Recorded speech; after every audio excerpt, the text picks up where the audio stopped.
Wait a minute, I hear something. Dr. Movie! Dr. Movie! Movie reviews! Dr. Movie! Dr. Movie! Yeah!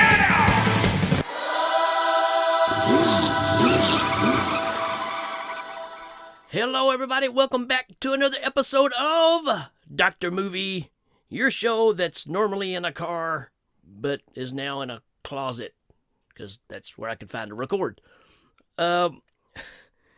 Continuing on with our Demons Saga. I can go ahead and tell you, I have a loss for words here on this one.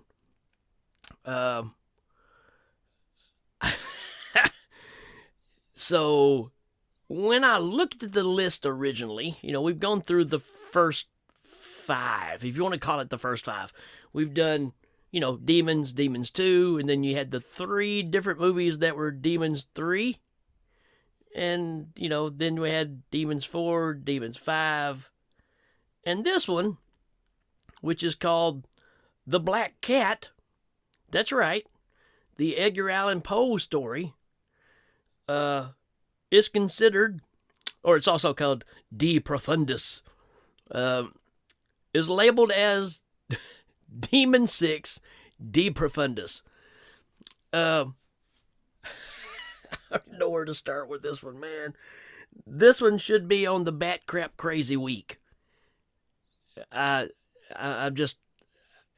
had to literally stop halfway through this one and call my good buddy Richard Glenn Schmidt and say, how did I not know about this movie? So here's my problem. When I originally saw the list and I saw the Black Cat was on there, I thought the artwork looked a little familiar, and I thought, okay, that's a Fulci movie, right? That's the Fulci version of Black Cat. It came out around 1980 or so. No, I'm completely wrong. It's 1989, and it's made by the one and only Luigi Cozzi. That's right, the guy that brought us Contamination. And you can tell it in this movie. Here's the thing about Luigi Cozzi. His movies, they're not bad enough to be bad movies. They're not really good enough to be good movies. They just kind of hover on that line, which makes them unique. But I could not believe when this movie started, I had never heard of this movie. Or I just took it for granted that they were the same thing, right? Because once you hear the word Black Cat, and that's the other problem is, Argento at this point was busy working with George Romero, making Two Evil Eyes. And he was making his own version of the Black Cat. So it just seemed like that name was getting thrown around a lot, and I guess I just somehow missed this one altogether. Is this movie anything about demons? Absolutely not. Is it anything to do with the Black Cat? Absolutely not. What it is an unofficial sequel, or the last part of the Witch trilogy.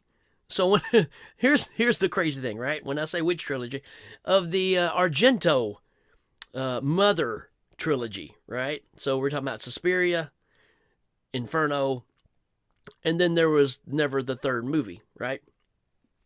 Well, this is an unofficial third movie that actually Daria Nicolodi helped put together, maybe even wrote this thing, right? It was kind of her idea. I think it got changed as it went along. But trying to make the final story, which Argento eventually came around to and made Mother of Tears. And I'm going to be honest with you, I like this one better as a original, finishing the trilogy than Mother of Tears. I need to revisit that one. I just remember not being really impressed. But this one, yeah, it's obviously somebody trying to be Argento, which, again, Luigi Cozzi, huge Argento fan, right? Everybody is, if you came from this time frame. He was the gold standard, right? So yeah, I mean, I think Luigi even owns what is the Profondo Rosso shop, right? That's got all the collection stuff from Argento. He runs the dang thing, right? That's how much of an Argento fan he is. let's talk about this one a little bit, if we can, because like I said, it really belongs in the Batcrap Crazy week. I was not prepared for this movie whatsoever, and 1989 drama fantasy. Doesn't even say the word horror in it. It says drama fantasy, because there is a lot of people sitting at tables and talking a lot. I'll give you that, right? Let's read our synopsis, which there's no way there's going to be a synopsis that explains this movie. There can't be. It says strange things happen when a wife of a horror director takes the lead in his movie. Really? Wow. That's our synopsis. There's got to be a better one than that. Let's look at another one. No, that's pretty much it. There's a lot of reviews out here of what people think about it, and I'm not going to say the words they're saying. But yeah, I guess in a nutshell, that's kind of it. Even though in the synopsis they've kind of got the who is the wife wrong. So how can you trust this movie or trust this synopsis, right? They gave it a 4 out of 8. I mean, a 4.8 out of 10 on IMDb, which, okay, that's doable, I guess. Let's look at this cast real quick. We do have Carolyn Monroe in this, right? From Star Crash, right? Again, Kazi. I forgot to mention, Kazi did give us the great Star Crash, which I need to do on this show. We've got some regulars from a lot of, again, from the B-movie Italian world. Urbano Barberini is in this. Barberini. From the first Demons movie, right? One of the GQ guys. He's the director in this movie. He's not the director of the movie. He's the director in this movie. He's putting together a movie called The Black Cat. Why? Don't know. I mean, that's pretty much the answer for everything in this one. So he's also known for what were they? The Gore movies, or were they your? No, it was the Gore. Remember Gore? G-O-R, right? And then the Outlaw of Gore, right? Those movies. He was also in opera. I forgot about that. Argento's opera, which also needs to be talked about on this show.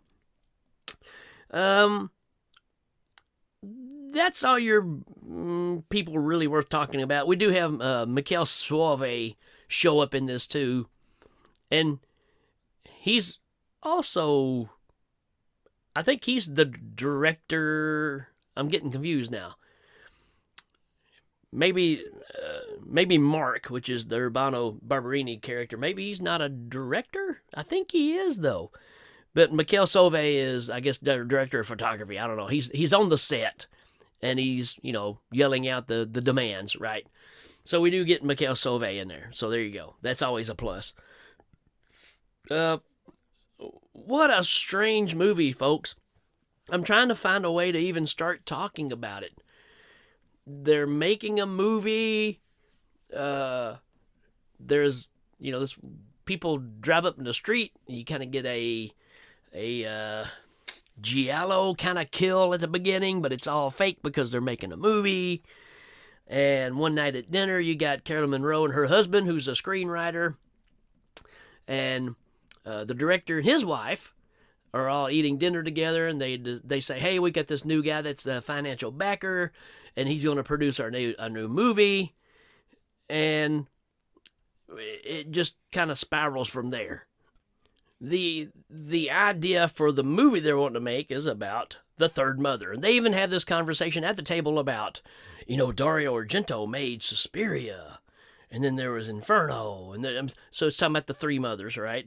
And the one that hasn't been made was about Levana, the mother of tears, which is the third movie.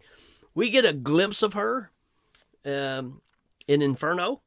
She's, sitting pretty. Beautiful lady in Inferno. But in this one, no, man. She's all witched out face covered with boils. You can't even really see her eyes. They're just solid white. And what's happening here is they're trying to decide who's going to play the role. Kelly Monroe wants to play the role. Her character wants to be the star of the new movie, but it's really up to the director, and he wants to cast his wife. Well, his wife starts getting intrigued about playing this mysterious character, and she goes downstairs and tries to dress up and try to start looking witchy, I guess. And then all of a sudden, she hears the voice of Levana, and she comes busting out of the mirror, which kind of reflects back on Inferno as well, if you know what I'm talking about at the end of that one. I haven't done Inferno on this show yet, and I need to do it. But anyways, she comes busting out of the mirror and falls on top of the director's wife and basically starts throwing up green goo in her face, which is pretty nasty, right? So just out of nowhere, that happens. She goes and tries to tell her husband, and he's like, okay, the mirror is totally fine. There's no sign of anything going on. So you kind of got that thing going on through the rest of this movie. There is a ton of things that happen in this movie that make absolutely no sense whatsoever. There's a lot at the heart of this, though. Again, you can tell they're trying their best to capture the Suspiria Inferno feeling. The only odd thing, and this may be the Demons tie into it, but they try to do the music thing like the first Demons movie, or the second one as well, where they're using like a heavy metal soundtrack, right? Because they use the big song from a band called Bang Tango, which they really only had kind of one big song. And you get to hear it about, I don't know, 8, 9, 10, 12 times in this movie. There should be a drinking game. Like every time you hear that song, you'd be soused by the time this movie's over. You do get a little snippet of some White Lion doing the Golden Earring classic Radar Love, but it's really just the guitar part. You know, that stuff. So you don't hear any real singing on that. But everything, they're trying to relate that back to the soundtrack, right, of the original Demons. And maybe that's why they consider this to be a Demons movie. I don't know. I'm just saying. That's what it looks like. There's a lot of twists and turns here. You get to where you can't tell what's real and what's not. The refrigerator goes out at the director's house, and his wife comes home one day. She's got a nanny that babysits all the time. She comes home, and there's this dude working on the refrigerator, and she has to sign a piece of paper saying, yeah, I agree to pay this, whatever, right? But when she comes back down, there was no dude ever there. Fridge still doesn't work. There's a little boy that's sitting upstairs with the baby. Says he's a big fan of hers because she's been in some movies and he wanted her autograph. And she thinks it's the nephew of the lady that's supposed to be babysitting, right? So she asked the little boy, hey, what's her name? I can't even think of her name right now. Oh, she's in the next room over there. She goes over there, and she's in here dancing around with her Walkman on, trying out some new clothes. And she stops her. The mom stops her. Hey, you okay with just leaving the baby in there with your nephew? She's like, what are you talking about? He's not here. So they go back there. Nobody there. So, yeah. What's happening here? Who really knows? So the whole movie is based on this woman who's supposed to be trying to play this character, Levana, having these nightmares that are happening because it's almost like a curse. You're not allowed to portray this character, and she's going to do everything she can to stop that from happening. This movie is so bizarre. Again, it's like a bad fever dream when you're watching this, which kind of goes along with the original, Mother trilogy. It kind of fits in with that as far as that aspect. The weirdness of the financial backer, the guy that's in the wheelchair who's just hateful to everybody. Everybody plays a part in this too, even where the wife dresses up as Levana, and she's standing over the crib with a knife in her hand like she's going to stab the baby because she was visited by a little girl on TV. I mean, like on TV, like she's talking to the girl through the TV, kind of poltergeist style. And the TV breaks and this knife falls out, and it's the knife of Levana's. And she's supposed to go use it, and she's standing over the baby with the knife, but you think it's Levana, but it's not. It's this woman dressed up. Her husband comes in, tries to stop her. They get in a big fight. She stabs him. He takes the knife, stabs her. And guess what? It's all a dream, right? So, I mean, it's constantly just rehashing this stuff. There's one scene where this woman that's playing the role goes to the financial backer, and his house is, I don't know, infested with jellyfish. I don't know what's going on here. Lots of red light, and looks like jellyfish is just taking a crap on everything. And she goes in, and this guy's saying, hey, the only way you're going to stop all this is just to shoot yourself. And for some reason, she's got a gun. And she decides, you think she's going to shoot herself, but she decides to shoot the dude in the wheelchair. And she shoots him, and he's like, what'd you do that for? So she shoots him again in the head, right? And then the caretaker of this guy, the secretary, comes in. She has to knock her off, too. Is it real? Don't know. Don't care. It's just crazy enough to keep you going, right? When this all is said and done, the screenwriter, he gets knocked off. And then he drives the car. I mean, the guy's been left for dead. Apparently, he makes it to his car, drives all the way back to wherever he is. I mean, he went off to be isolated so he can write. Drives all the way back, but instead of going home to Carolyn Monroe where he belongs, he comes crashing through this woman's house. The car's just hanging in front of the house, crawls out, and, kind of gives her some hints of what's going on. And apparently, Carolyn Monroe and this lady's husband, who's the director, has got a thing going on, right? And you almost think, okay, are they using this to drive this woman insane, using all this stuff about Levana, and none of it's real, but they're kind of, ruining her with all this stuff? It's hard to tell. And there's really no explanation. All we do know is at the end, she figures out that the little boy and the girl on the TV, possibly, no, she's something totally different, which makes no sense. But all these different characters are all Levana rolled up into one. And come to find out, this is where it's almost like the remake of Suspiria, where you're following this girl and you feel sorry for her and she's scared to death, but then you find out she's a witch too. Well, guess what? It's kind of what happens here too. This woman, apparently, in real life, I guess, is also a witch, so she turns it around on Levana, I guess, if Levana's real. Don't really know. Don't know if she was a made-up character just to get to this point. But they have a face-off, so you got this witch that's shooting lasers out of her fingers to kill this other woman, and she blows up, but then she can reverse time and come back, and I'm telling you, it's totally insane. And I love it, because it doesn't make a lick of sense. It's just crazy. It's just absolutely crazy. I don't know what else to tell you. It's not a Demons movie. It's not a Black Cat movie. It's a third installment of a trilogy that they never wanted. From my understanding, Daria Nicolodi presented the material for this movie, and when it came down to being Luigi Cozzi directing it, she wasn't happy with that choice. So I think they took away some of the liberties of what they could use of the material, almost like she wanted it to fail.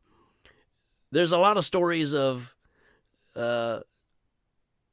Luigi Cozzi saying that he showed the movie to Argento and he was very pleased with it, but then you got Argento saying, I've never even seen that movie. So who knows? The story behind this movie is just as crazy as the story that's in the movie. So I'm absolutely floored that I didn't know about this movie. As much as I love Suspiria and Argento and all things Italian horror, I guess I just got this confused with the other one because it's called freaking Black Cat. And there's no reason for it to be called Black Cat. Absolutely no reason, period. And, yeah, that's kind of my take on this one. Should you watch it? Well, if you like Argento, yes. Don't expect Argento. Don't expect the Black Cat. Don't expect Demon 6. Expect a lower grade pretend Argento student. I hate to knock him that bad. I mean, the dude's made some legendary bad movies, even though he wasn't trying to make a bad movie. There's a lot of fun to be had with this movie. It's almost like a Cronenberg movie that's been put in a blender. I don't know how else to describe it. I really don't. It has totally caught me off guard. And for that, I'm thankful.